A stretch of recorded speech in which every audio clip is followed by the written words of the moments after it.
Salut tout le monde, bienvenue sur AOS Geeks. Dans cette vidéo, Yann et moi, nous jetons un regard sur une sous-allégeance pour les Spider-Fang des Gloom Spidegits, sous-allégeance qui est parue dans le tout dernier tome célestial du dernier White Dwarf. Alors, avant qu'on commence cette petite analyse, si vous êtes nouveau sur la chaîne, on vous invite à vous abonner. Et si vous appréciez la vidéo, on vous invite à mettre un petit pouce en l'air. Ça nous aide pour le placement de la chaîne sur YouTube. Ça aide à avoir plus de visibilité.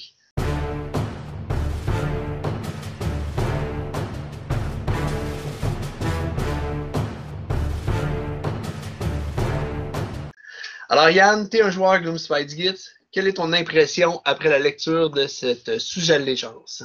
Ben, je suis un homme heureux. Je suis content. C'est vraiment un bel ajout. On a eu les Jaws of Mork qui m'avaient relativement emballé en nous. Ensuite, on a eu la Glugs Megamob pour les Trogottes en octobre, qui était un petit peu moins emballante, hein, qui était un peu même décevante comme nouvelle allégeance. Et là, on continue à donner de l'amour aux Gloom Spidegits du côté de Games Workshop avec cette nouvelle sous-allégeance pour les Spider-Fang, donc qui est loin d'être décevante. Vraiment, là, c'est vraiment intéressant. Il y a, bon, évidemment, c'est rien pour rendre les listes Spider-Fang compétitives. On les verra pas gagner des gros tournois, en fait, ça m'étonnerait. Mais c'est suffisant pour, d'une part, les rendre un peu plus compétitives. Donc, c'est des bonus qui sont pas négligeables. Et d'autre part, ça va surtout les rendre plus le fun à jouer. Donc, ça donne des nouvelles options. Ça renforce un style de jeu qui était possible avec les Spider-Fang, mais là, ce style de jeu-là est amélioré. C'est pas étranger au fait que les Spider-Fang de cette allégeance-là, donc les Grimskottel Tribes viennent de Shaiish et même de la région de Shaiish qui est la région qui est sous l'emprise de Neferata. Donc, ces tribus-là font beaucoup dans l'embuscade, le hit and run, donc des attaques rapides et on retraite pour ne pas évidemment attirer trop l'attention et le courroux de Neferata. Donc, pour survivre, ils doivent se faire discrets. Donc, ça paraît aussi dans les habiletés, là, notamment les habiletés de bataillon qui viennent avec la Grimskottel Tribes. Donc, ça, je trouve ça intéressant, mais globalement, je suis vraiment content. J'avais essayé quelques fois de jouer des listes entièrement Spider-Fang. J'ai la chance d'avoir mis la main sur un lot de Spider-Fang, de Spider Riders notamment. Là, je pense que j'en ai 80 ou quelque chose comme ça. Donc, j'avais essayé des listes Spider-Fang avec toi. C'était pas très concluant. On sentait que c'est une sous-faction qui a des qualités, mais qui est très fragile. Donc, rapidement, là, on manque de jus, puis l'adversaire finit par avoir le dessus. Donc, là, il y a des petits bonus intéressants qui vont faire en sorte que je vais ressortir mes araignées et les tester à nouveau, très certainement. Alors, on commence l'analyse. On va regarder ça, cette sous-allégeance-là pour tes Spider Rider et tes Spider-Fang en général. Alors, premièrement, il y a deux habiletés avec la sous-faction. Alors, les Grots de Shaiish. Alors, chaque fois qu'une unité amie Grimskottel Spider-Fang est affectée par un sort ou un sort persistant, vous pouvez rouler un dé. Sur 5+, l'effet du sort ou du sort persistant sur cette unité est annulé. Ben, c'est bon. Puis, à titre de rappel, hein, ce sont des habiletés qui s'ajoutent aux habiletés d'allégeance qu'on avait déjà dans le Battle Tome, donc c'est vraiment du bonus.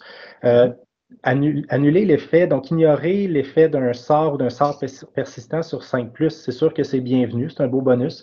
Il y a certaines armées qui génèrent beaucoup de sorts, hein, toutes les armées qui ont Nagash, les Séraphons, Tsinch, tout ça, donc contre ces armées-là, qui sont quand même pas des adversaires négligeables, on va avoir un petit bonus qui va quand même nous protéger d'environ le tiers des effets de leur sort. Donc, ça, c'est intéressant. Là, ignorer les effets des Geminids, par exemple, c'est toujours agréable.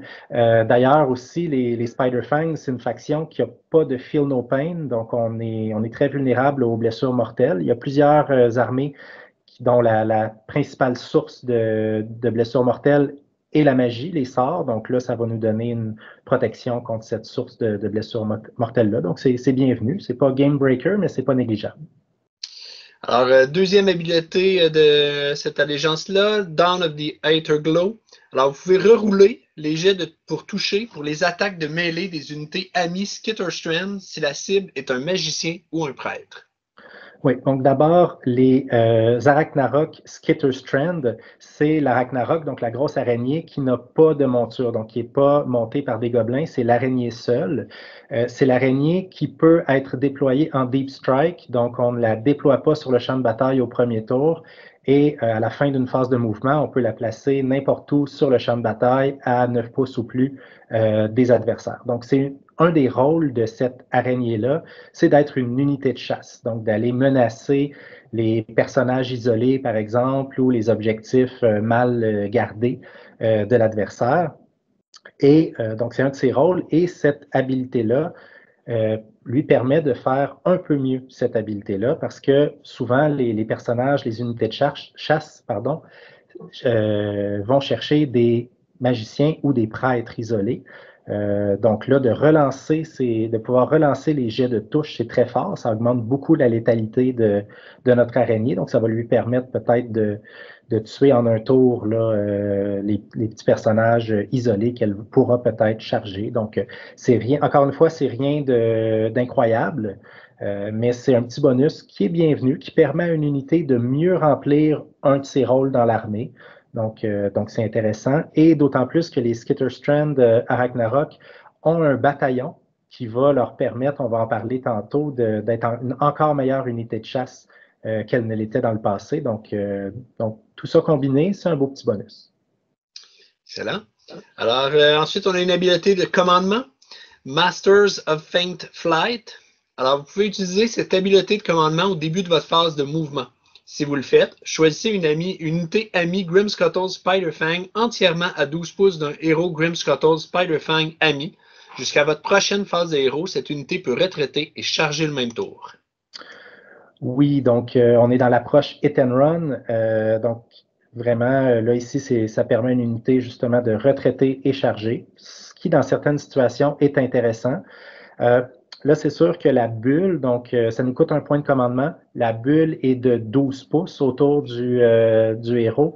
On sait que les Spider Riders sont montés sur des bases de cavalerie, donc puis on va les jouer par 10, 15, certains, j'ai vu des joueurs les jouer par 20, même si je suis moins convaincu que 20 soit un chiffre souhaitable, mais ça va faire en sorte que dans plusieurs situations, ça va être difficile d'avoir des unités entièrement à 12 pouces là, pour faire une retreat and charge, retraite et charge. Mais occasionnellement, ça va être intéressant. Ça permet de le faire aussi, évidemment, sur les Arachnarok. Donc, c'est toujours agréable de pouvoir se désengager d'un combat pour aller frapper là où c'est plus intéressant, plus payant.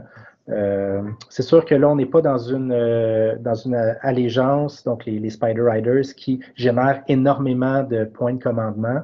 Et les Spider Riders, qui sont nos lignes, ont une bravoure seulement à 4, 6 si elles ont un totem. Donc, ils sont assez fragiles là, au jet de déroute. Donc, on va vouloir peut-être garder des points de commandement pour éviter les jets de déroute coûteux.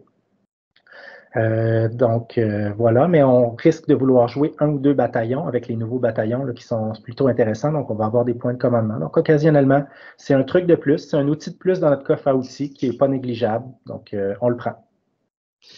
Ensuite, on a un trait de commandement. Un général Grimscuttle Shaman doit avoir ce trait de commandement. Prophet of the Spider God. Alors, une fois par bataille, durant une phase de combat, vous pouvez annoncer que ce général va faire son cri de bataille. Si vous le faites, les modèles Grimscuttle Spider-Fang amis sont considérés comme étant affectés par la lumière de la mauvaise lune jusqu'à la fin de la phase. Ça, c'est excellent. C'est clairement la meilleure habilité, le meilleur bonus qu'on gagne avec les Grimscuttle Tribes. Donc, premièrement, ça donne un trait de commandement au général qui est le chaman sur araignée.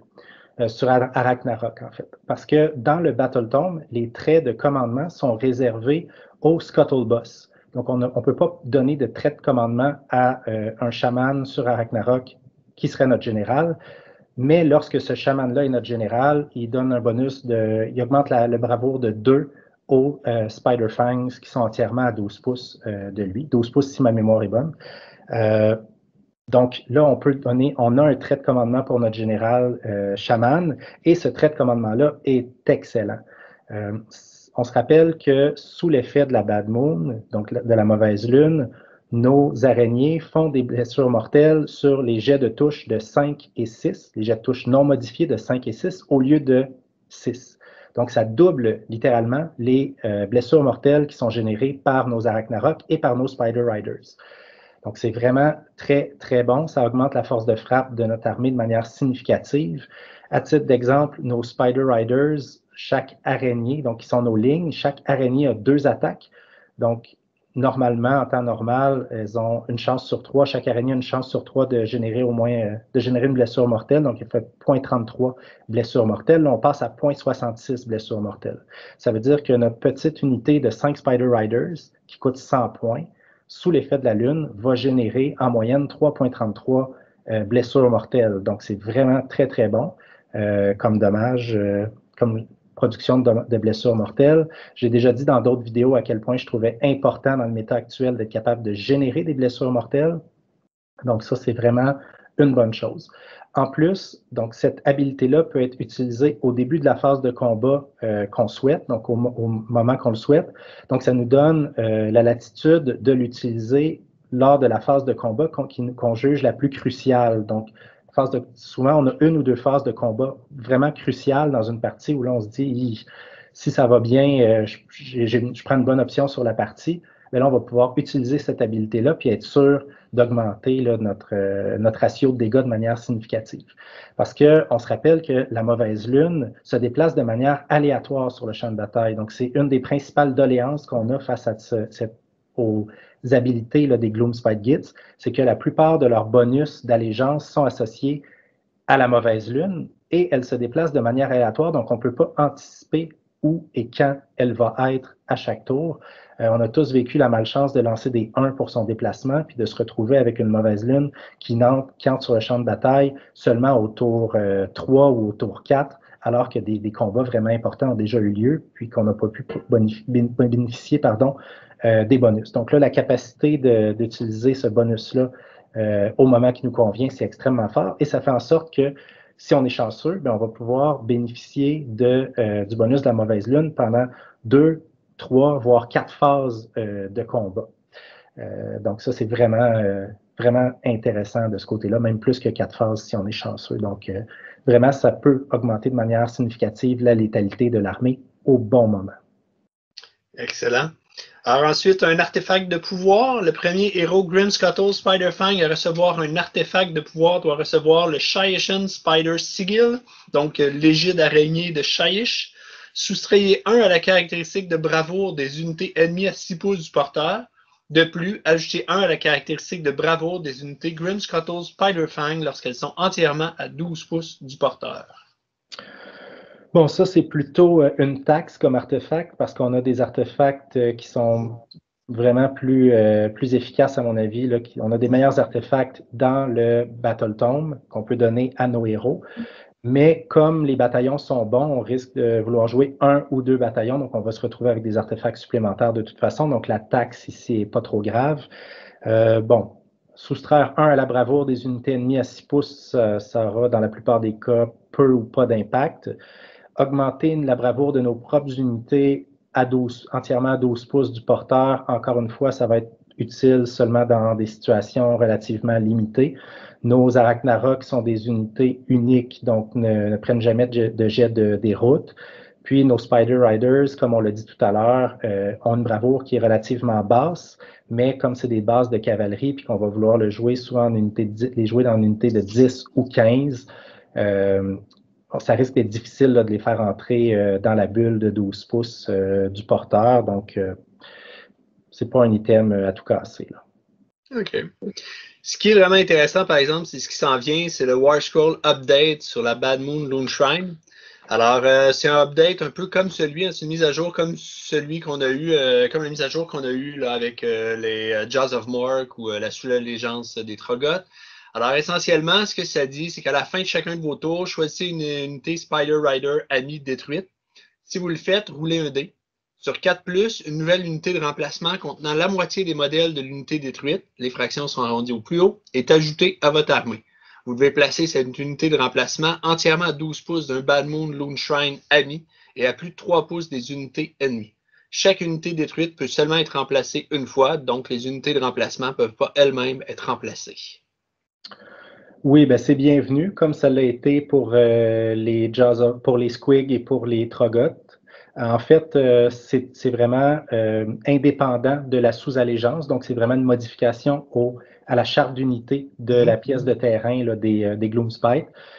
Ça fait en sorte que quand notre général est un Spider-Fang, le mot-clé Spider-Fang, on remplace l'habilité du Lone Shrine par l'habilité qui permet de ramener, comme tu l'as dit, une unité de Spider Riders détruite. On la ramène à moitié à demi-effectif sur un 4+, là, en fin de tour. Donc, c'est sûr qu'en ce moment-là, on perd la capacité à ramener des grottes. Donc, on peut ramener seulement des Spider-Fang, des Spider Riders, si notre général est un Spider-Fang. Mais c'est très, très bienvenu parce que quand on va jouer là, cette allégeance-là, on va vouloir jouer majoritairement ou seulement des araignées. Donc, de pouvoir en ramener, c'est très, très bon. À titre de rappel, hein, c'est vraiment une belle habilité. Parce que d'une part, c'est une forme de summoning. On peut ramener des unités gratuitement sur un 4+, mais la zone de déploiement a été bien pensée. Donc, entièrement à 12 pouces du Lone Shrine. Le Lone Shrine a une base qui est quand même assez grosse, donc ça donne un bon rayon. Et à 3 pouces de l'adversaire. Donc, on n'est pas tant limité par le positionnement des unités de l'adversaire. Ça nous permet de ramener des unités à des endroits désagréables pour l'adversaire. Des fois, on peut ramener une unité en bloquant un mouvement de l'adversaire ou en étant sur un objectif. Donc, des fois, ça est arrivé contre toi que je ramène une unité puis que je puisse la placer à 12 pouces du Lone Shrine, à 3 pouces de toi, tout en reprenant le contrôle d'un objectif. Donc, c'est vraiment une belle habilité. Le changement était bienvenu pour les Squigs. Ça a suivi pour les Trogottes et là, on s'y attendait. On l'a aussi pour les Spider-Fang, heureusement. Excellent. Ensuite, on passe au Washworld Battalion, hein, au bataillon qu'il va y avoir avec cette nouvelle allégeance-là. Alors, le premier, c'est le Grimscuttle Spider Cluster. Alors, c'est 2 à 4 unités de Grimscuttle Arachnarok Spider. Et l'habileté que ça va te donner, ça va ajouter 1 au jet pour toucher des attaques de mêlée des unités du bataillon. C'est 140 points pour ce bataillon-là. Oui. Puis, comme pour les Jaws of Mork et la Glogs Megamob, ils ont repris les bataillons du Battletome en leur donnant des nouvelles habiletés. À la différence des deux autres, il y a 2 des bataillons ici pour lesquels ils ont changé un petit peu la composition, donc les unités qui composent les bataillons, alors que pour les Squigs puis les Trogottes, on avait repris exactement les mêmes compositions. Donc là, ici, il y a un petit changement dans l'équivalent du Battletome, donc dans le même bataillon. On était restreint, on ne pouvait pas jouer de chaman sur Arachnarok dans le bataillon, alors qu'ici, on peut, et ça, c'est une différence vraiment importante parce qu'on va vouloir dans nos listes Spider-Fang jouer au moins 1, sinon 2 chamans sur Arachnarok. 1-2 va être notre général, donc de pouvoir l'inclure dans un bataillon, ça va permettre de diminuer notre nombre de pauses, donc ça, c'est vraiment souhaitable. Le +1 au jet de touche des attaques de mêlée, c'est bien, ça va augmenter un petit peu la létalité de ces Arachnarok-là. On se rappelle que les Arachnarok ont 8 attaques là, avec leurs pattes qui touchent sur du 4, blessent sur du 3. Ils ont un rend de 1 et 1 de dommage. Puis ils ont aussi 4 attaques avec leur gueule qui font des D3 blessures. Et sur un 6 non modifié, on va faire D3 blessures mortelles. Donc, arriver avec un +1 au jet de touche sur les 12 attaques, ça va quand même augmenter un petit peu la létalité. Pour 140 points, c'est peut-être un peu cher parce que l'habilité n'est pas extrêmement forte. Là. Plus une touche, c'est bon, mais c'est pas complètement cassé non plus. Là. Pour 140 points, souvent les bataillons qui coûtent 140 points ont des assez bonnes habilités. Mais ça permet de diminuer le nombre de pauses, ça donne un item magique, ça donne un point de commandement, donc c'est pas à négliger. Je vais certainement l'essayer.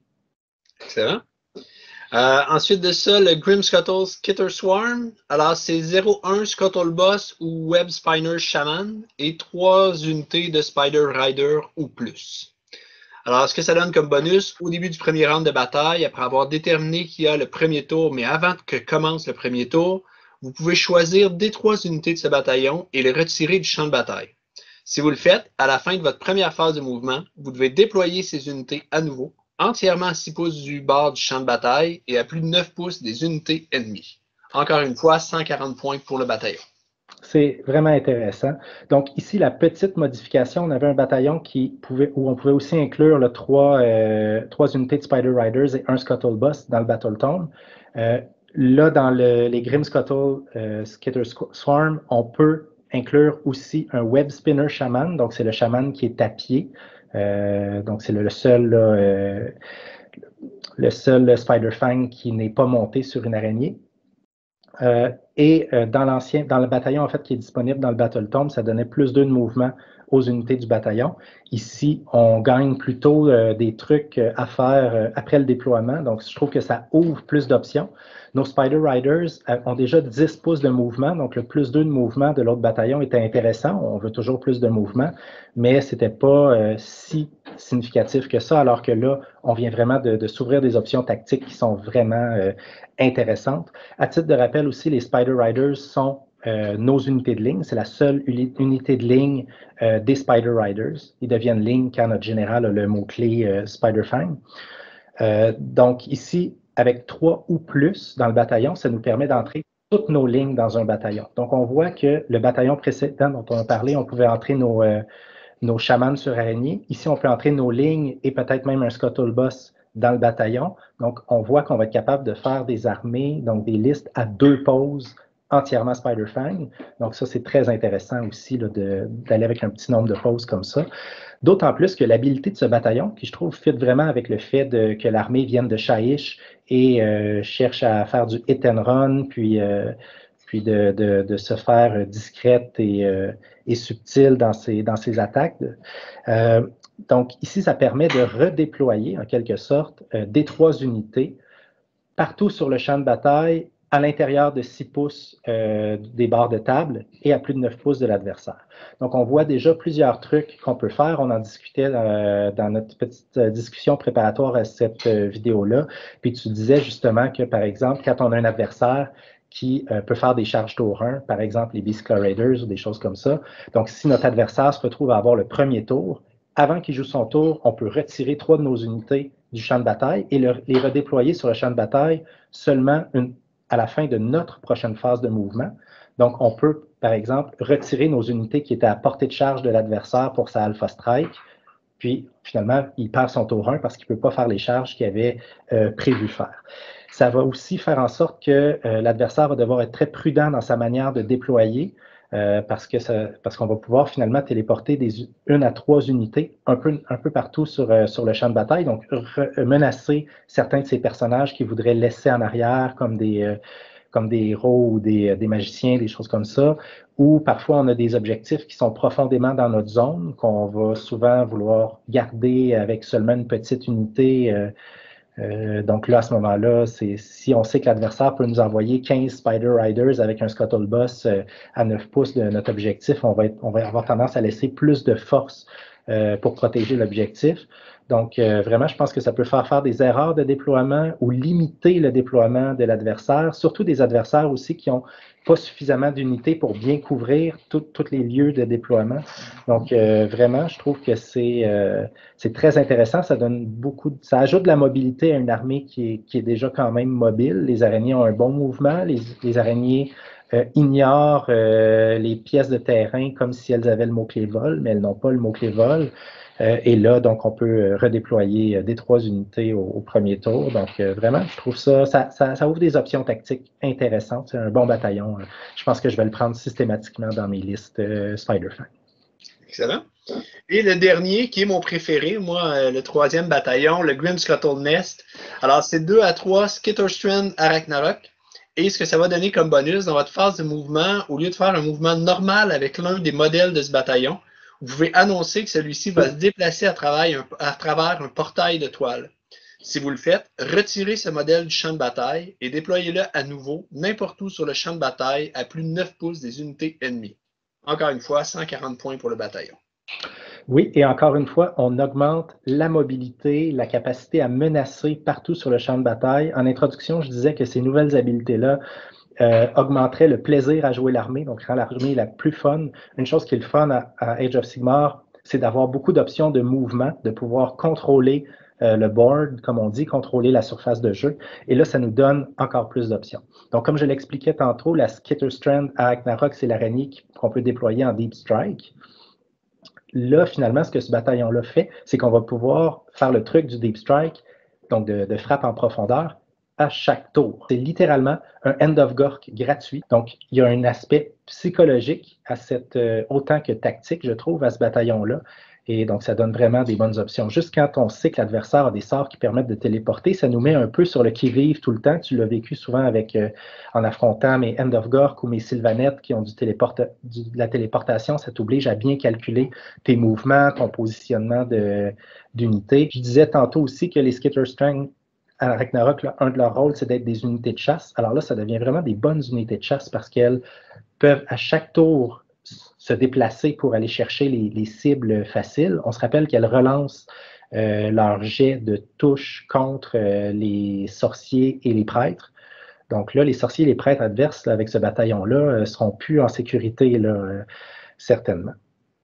Et comme on disait dans notre discussion préparatoire, hein, tu soulignais que ça pourrait être intéressant là, qu'il y avait des options de Endless Spell pour aller augmenter les charges. Oui, ben, les cogs, dans le fond, je les joue, je trouve qu'elles sont vraiment intéressantes lorsqu'on a une armée qui permet la téléportation.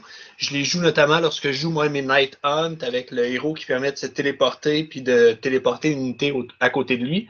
Alors, ce que vont faire les cogs, c'est qu'on peut accélérer le temps sur la table, ce qui va donner plus 2 de mouvement à toutes les unités sur la table, les nôtres et celles de l'adversaire, et donner plus 2 à la charge à toutes les unités aussi. Si on n'a pas d'unité qui se téléporte, ben là, c'est un couteau à 2 tranchants parce qu'on accélère aussi beaucoup le mouvement de l'adversaire, puis ça peut jouer contre nous. Sauf que quand nous, on a la chance de pouvoir se téléporter et que l'adversaire n'a pas cette habileté-là, moi, je trouve que ça devient vraiment intéressant. Puis de plus, ce qui est intéressant, c'est qu'on peut aussi, au lieu d'accélérer le temps avec les cogs, on peut les ralentir. Et le magicien qui va ralentir le temps va gagner un sort supplémentaire et va en plus pouvoir rerouler ses jets de sauvegarde. Donc, quand le magicien est une grosse bébite solide avec beaucoup de points, comme ton chaman sur araignée, rerouler ses jets de sauvegarde, ça le rend beaucoup plus résistant. Alors là, ça devient intéressant. Puis en plus, ton chaman a un +1 nativement pour casser ses sorts. Et là, avec un sort de plus, ben, ça devient un magicien qui est vraiment, vraiment intéressant. Je pense que les cogs, si j'étais à ta place, j'essaierais de trouver une façon de les inclure dans une liste qui permet autant de téléportation que ça. Ah, je suis tout à fait d'accord avec toi. Hein. En fait, probablement la meilleure unité des Spider-Fangs, c'est le chaman sur Ragnarok. On se retrouve avec un chaman qui lance 2 sorts par tour à +1, +2 lorsqu'il est sous l'effet de la mauvaise lune. Il y a 14 points de vie, sauvegarde à 4+. Donc là, avec les cogs, comme tu le disais, il peut se retrouver à lancer 3 sorts par tour à +1 ou à +2. À ce moment-là, il relance sa sauvegarde, donc 14 points de vie qui relance une sauvegarde à 4+, ça devient plutôt tanky. Mais je pense que les cogs sont particulièrement intéressants pour accélérer le temps là, avec les Spider-Fangs dans la plupart des situations. C'est un sort qui se lance sur 7+, si ma mémoire est bonne. Oui. Donc, on va le réussir sur du 6, voire sur du 5. Donc, c'est assez fiable. Puis, on peut le lancer. Donc, dès le premier tour, tout à l'heure, on parlait du bataillon qui permet de redéployer des unités de Spider Riders. Donc là, ça permet une charge en profondeur qui est intéressante. Là, la charge n'est plus à 9 pouces, elle est à 7 pouces. Et ça permet donc d'utiliser ce bonus-là chaque tour avec nos Skitterstrand à Ragnarok, si on joue ce bataillon-là, et donc d'avoir des charges qu'on réussit, qu'on a 55% de probabilité de réussir, plutôt qu'à peu près une chance sur 3 là, avec un 9+. Même un peu moins qu'une chance sur 3, si ma mémoire est bonne, là, dans un peu moins de 30%. Donc, vraiment, les cogs sont à explorer là, pour maximiser l'effet Deep Strike de cette armée-là avec les bataillons dont on vient de parler. Là. Ouais. Excellent. Donc, on vient de faire le tour des bataillons, des habiletés d'allégeance. Au final, qu'est-ce que tu penses que ça va faire pour les Spider-Fangs? Tu en as déjà parlé un petit peu, mais est-ce qu'ils vont mieux se placer dans le méta? Bien, comme vous l'avez vu, une chose est certaine, ils vont être plus fun à jouer et plus tactiques à jouer. Donc là, une chose qui leur manquait un peu, c'était de pouvoir un peu dominer la phase de mouvement. C'est ce qu'ils souhaitaient faire. Donc les araignées ont un bon mouvement. Les Arachnarok et la Giant Spider se déplacent à 8 pouces, les Spider Rider à 10 pouces. Donc on avait déjà un assez bon mouvement qui ignore les pénalités liées aux pièces de terrain. Mais ce n'était pas suffisant pour vraiment dominer. Là, on peut téléporter des unités, on peut déplacer des unités au premier tour, donc ça ouvre des options tactiques. Ce ne sera pas l'armée qui va avoir le meilleur mouvement, le plus de facilité à dominer la phase de mouvement, mais là, on vient d'ouvrir des options qui sont vraiment intéressantes, vraiment très, très intéressantes. Pour ce qui est de leur place dans le méta, on vient d'augmenter un peu la létalité de l'armée. Toutes les unités, toutes les araignées peuvent générer des blessures mortelles. Là, on a l'option de doubler leurs blessures mortelles, en fait, les blessures mortelles de toute l'armée pendant une phase de bataille de notre choix, en plus des phases pendant lesquelles notre armée va être sous l'effet de la mauvaise lune, une partie ou toute notre armée. Donc, on va avoir plusieurs phases de combat pendant lesquelles on va être à dommages mortels, à blessures mortelles doublées. Donc, on frappe un peu plus fort. Je l'ai souvent dit que, selon moi, c'était vraiment important d'être capable de générer des blessures mortelles dans le méta actuel. Donc là, on se retrouve avec une liste qui va pouvoir quand même générer un nombre significatif de blessures mortelles. On se rappelle aussi qu'on va vouloir jouer 1, voire probablement 2 chamans sur araignée, donc 4 sorts par tour à +1. On va pouvoir penser à des sorts persistants intéressants pour augmenter aussi le nombre de dommages mortels, de blessures mortelles qu'on génère. Donc ça, c'est certain que ça augmente leur niveau de compétitivité. Donc ça reste une armée qui est plutôt fragile. Donc on parle les Arachnaroks sont sur une sauvegarde à 4+. Les Spider Riders sont sur une sauvegarde à 5+, donc c'est vraiment une armée qui est fragile. On n'a pas de Feel No Pain, donc ça demeure une armée qui va avoir de la misère à se hisser là, au niveau plus compétitif parce que quand on se met à mourir, ça meurt vite. Là, on l'a vu, tu l'as vu quand tu m'as affronté mes listes de Spider-Fang, c'est un peu mou là, tout ça. Là. Les Spider Riders, c'est mou. Mais quand même, plus de létalité, plus de mouvement, plus d'options tactiques. On se rappelle qu'on a un trait de commandement qui nous permet de faire Retreat and Charge. Donc, dans l'ensemble, ça rend l'armée plus compétitive. Où est-ce que ça la ramène dans le méta? C'est très difficile à dire, surtout à quelques jours peut-être de la sortie de la Big Fac qu'on attend, là, la fac de décembre qui va corriger les coups en point des unités. Mais je pense qu'elle peut peut-être être avec des bons et des mauvais match-ups dans le milieu ou le bas du fat middle. Là. Je pense que ça va peut-être être suffisant pour la sortir du tiers 3, l'amener à quelque part dans le tiers 2, bas du tiers 2 peut-être. Là. Excellent. Eh bien, c'est ce qui conclut notre analyse de cette sous-allégeance pour les Spider-Fang. Alors, j'espère que vous avez apprécié. Et sur ce, je vous souhaite bon wargaming.